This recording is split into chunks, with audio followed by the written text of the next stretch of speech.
The new European Parliament will have 751 members. 6 of them will represent Scotland. In the old Parliament, Scotland had 2 SNP, 2 Labour and 1 each for the Conservatives and the Liberal Democrats. A week on Thursday, it's all up for grabs again. Let's start with Ian Hudson, who's here representing the SNP. Well, in this year of tremendous opportunity for Scotland, the European elections need to be seen in that context, and I think a vote for the SNP as the only party which exclusively puts Scotland's interests first and have a long record of doing so is an opportunity, and we should strengthen the SNP team of MEPs who go to the European Parliament. What would be the one reason to vote for your party in these elections? We're standing on a common manifesto across 28 countries with the Party of European Socialists and putting, youth unemployment, trying to tackle 20.6% young people unemployed in Scotland, trying to tackle that big crisis that we face here. But we can only do that if we work across our nation states and work across having commonality among 28 different countries. Ian Duncan is the Conservative representative. Why should people vote for your party? The Conservative Party believes in reform. We believe we have to change our relationship with Europe, change it for the better. George Lyon, what is your party offering the public? We're giving people a choice. You can vote for our party because we firmly believe we are better off in Britain and in Europe. Why should people vote Green? Vote for the Greens means that we stand up for peace and we reject some of the militarisation that's going on across Europe at the moment, and it also means that we welcome people. So a vote for the Greens is for a just and welcoming and peaceful Scotland in a strong and reformed Europe. David Coburn from UKIP, what's the one reason people should choose to vote for your party? Well, all the other parties, to a greater or lesser extent, want to remain within the European Union. UKIP is the only party that wants to get out of it. Cameron's promising yet another referendum, which he didn't give us last time when he promised it. Casa and Day will never give us a referendum because he's a Europhile completely. So anybody who wants to get out of the European Union, whether they be pro-independence or anti-independence, they should vote for UKIP as the only way of getting us out of the European Union. Let's talk first of all about the powers of the European Parliament. George Lyon, are the powers that the Parliament have adequate? Well, I believe since Lisbon, the Parliament now shares powers with the Council, and that's a good thing. I think in terms of powers, yes, we have now equal powers with the Council, and I think that has helped make the European Union more transparent, more open and more accessible for ordinary citizens. So is it powerful enough in your view? Oh, absolutely. But ultimately, Catherine Styler, there's no tax-raising powers, it's representation without taxation. Does that make its position difficult? Well, I don't think so, because you've got the Parliament, the Council, the Commission working in a specific way. So you've got the national governments and the Parliament, who George just described how the budget was decided upon, which I think was good in terms of that deal that was struck. Would you like to see more power, less power, Ian Duncan? I think we've got to get a complete reformation of our relationship with Brussels. Right now, I think the balance is out of kilter with what people in Scotland actually want. The moment, if you talk to anyone up and down the land, you will hear them feeling concerned and worried about what is happening in Brussels. We have got to reform that, and the Conservative Party have declared they will do so. And 70% of our laws are made in 70% of our laws are made in the European Parliament, the European Union, which is completely undemocratic. Let me finish, George, and then you can have your shot. It's completely undemocratic. Cameron will not be able to make any sort of renegotiation. He's been told that by Barroso and everybody else. I would need 28 different countries to agree to it. That's never going to happen. It's a joke. It's just another excuse to get Cameron through the next election, so he's backbenchers don't revolt. Let me just ask George, what is the figure if it's not 70%? The House of Commons library figure is quite clear. 7% of primary legislation is directly attributed to rules made in Brussels. 15% of secondary legislation. 70% of rules are made not the nonsense that you spout on a regular basis. If I can just come in there, the first thing is, if the British Prime Minister can't deliver that change, and one thing is very clear, UKIP have got no chance and no hope of delivering that change. You have to we don't want change, we want to leave the European Union, and that's what to be able to negotiate whatever you would like. like. Why don't you have a referendum now? Why wait till after the general election? An expert on your own programme on Thursday said 80% of what the European Union does is done with co-decision, meaning the European Parliament has equal power along with the member states collectively, along with more powers to the Parliament as part of the negotiations, along with the member states in the Council of Ministers, where Scotland is not represented. Will you give Scotland a referendum on in or out of Europe? We will No, you won't, enjoy... because it's with a yes... Well, let him answer the question. With a yes vote in September, Scotland could enjoy a transformation in its experience of EU membership, with a constructive engagement by a normal, independent Scotland working with its neighbours round the top table. I'm sure we could transform our relationship with Scotland rather than have... Bribing the European Union with our oil and our fish to get into the European Union, because there's no alternative. And that's why you want to discuss it. How a constructive engagement sits with this promise to blockade the North Sea if you don't get your own way in terms of there was no such promise or threat. They did nothing of the kind. Well, the Scottish Fishermen's Federation seemed very concerned about what Mr Salmond had to say in Bruges, where ultimately he talked about access to Scottish waters and to Norwegian waters from other members of the EU if Scotland was not admitted on the terms that he wanted. No, he wasn't.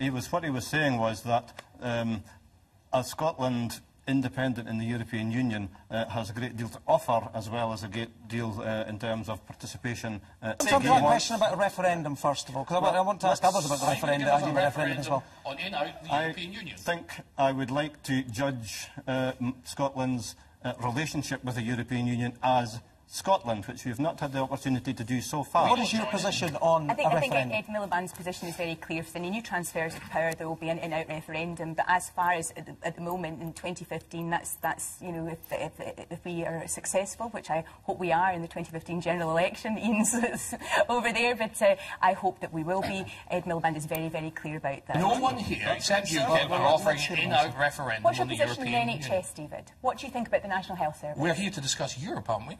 Well, the National Health Service is something your party said well, you want to I'm greatly in favour of the National Health Service. You're in favour of that? Absolutely. So you don't want to privatise the NHS? Certainly not.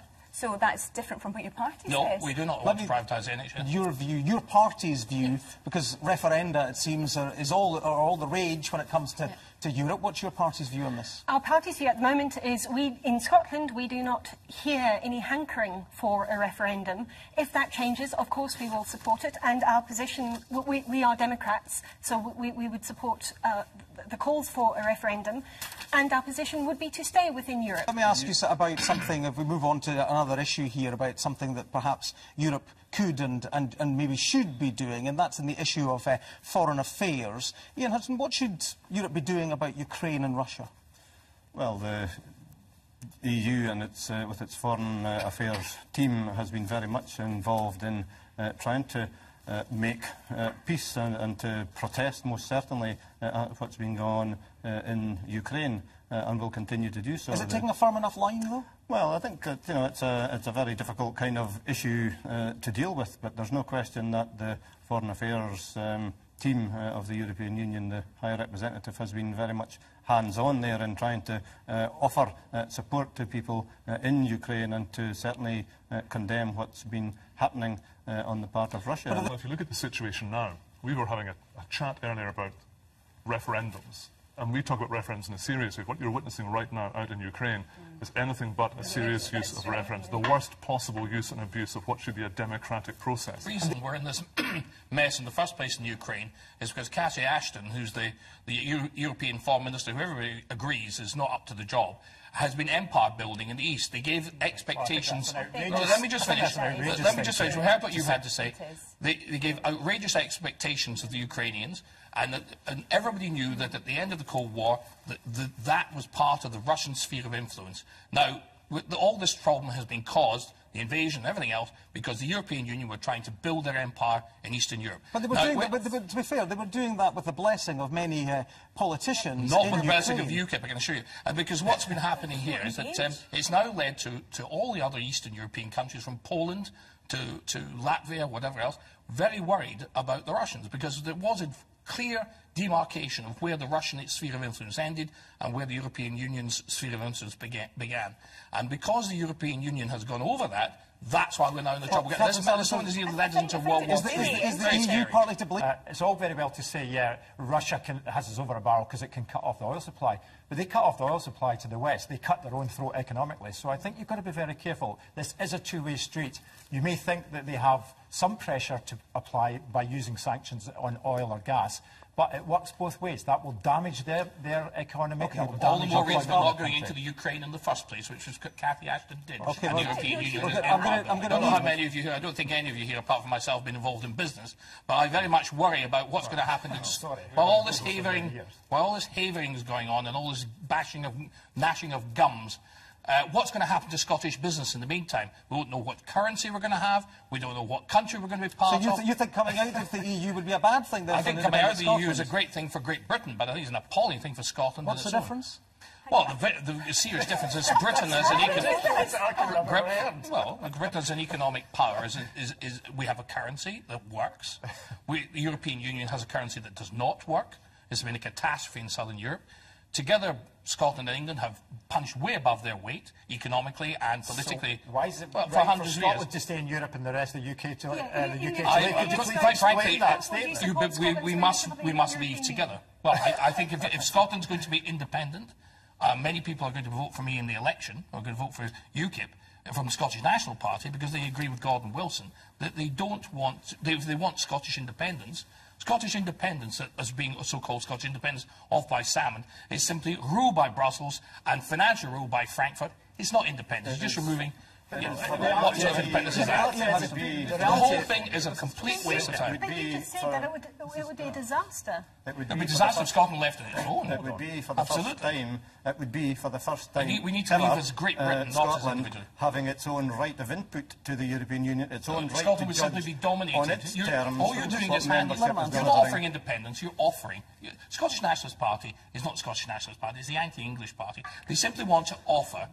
Salmond's offering political rule from Brussels and financial rule from Frankfurt. That's all he's offering. He's not offering independence at all. Is the problem with the Prime Minister's offer of a referendum that ultimately it shoots UKIP's fox? No, because he's not offering it until after the general election. I mean, why doesn't he offer it now? He's not offering it until after the general eletion. He should be offering the referendum now, in or out the European Union. And he hasn't done it. His backbenchers... I'm sorry, the backbenchers the Conservative Party want it.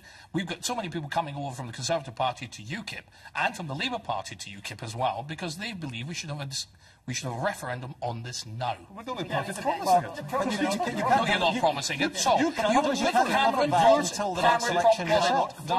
promised it before the last European election. You would have to form a government. Did he promise it before the last election? And he didn't deliver. The Liberal Democrats promised a referendum at the last election. Didn't deliver that either. When the next transfer of powers and they offered students things and goodness knows what. And the Conservatives are doing the same thing and they're not giving it. We're told that this next Parliament will be more democratic, will have more powers, and in fact, under the Lisbon Treaty, the make-up of the Parliament will be taken into account when choosing the new president. Is that a good thing?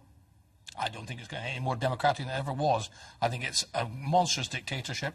It's a monstrous bureaucracy. It just soaks up the taxpayers' money. It's a gravy train for all these good ladies and gentlemen. I think, in common with all other UKIP MEPs, our main purpose in going there is to make ourselves redundant. We want to get rid of the EU and get out of it and have free trade. Let me finish. Have free trade agreements with the European Union. The European Union are just as anxious, the Germans are just as anxious to sell us Mercedes as we are to sell them whiskey.